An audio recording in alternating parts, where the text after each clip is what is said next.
For the 3 months that I've been doing this, I have already received a total of 6 complaints dun sa mga annulment scams na ino-offer sa ating mga OFW na kababayan.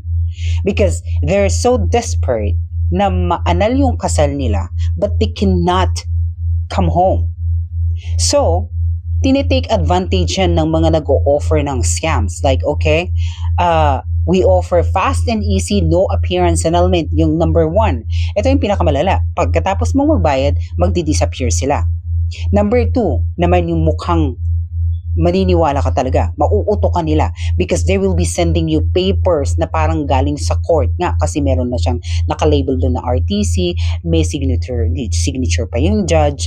Tapos ibibigay sa'yo. Papadalhan ka din ng annotated na marriage certificate. Pag nakita mo parang PSA siya.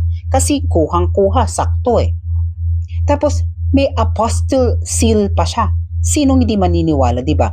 Pero you should not be scammed if you know na bakit. Bakit pwedeng mangyari ang ganon? Annulment yan ng marriage ninyo. Yung marriage ninyo is protected by the Constitution. Our Constitution is the highest law of the land and ang courts natin ang guardian ng Constitution na yan. So, may due process dapat. Bakit walang due process?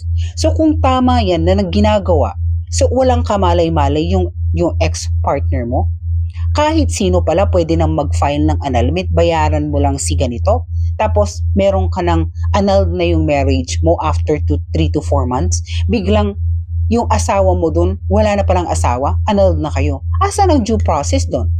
Diba? Mag-create yan ng red flag sa ating judicial system. Ika-question mo ngayon yan.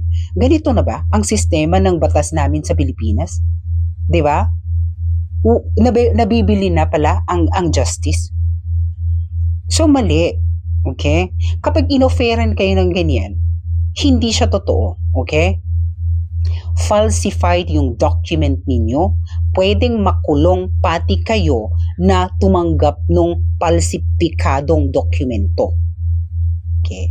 Pag sinubmit nyo yan sa embahada, kung nasan kayo, especially if you're OFW, di ba, and you're applying for maybe residency, citizenship, or marriage, or kung ano pa, malalaman nila yung falsified document ninyo. Pwede kayong ma-blacklist. Okay? Kasi, kung yung number 2 ang nag-scam sa inyo, wala kayong record pa rin sa PSA, legit pa rin yung kasal ninyo. Napadalhan lang kayo nung pinagawa nila na parang galing sa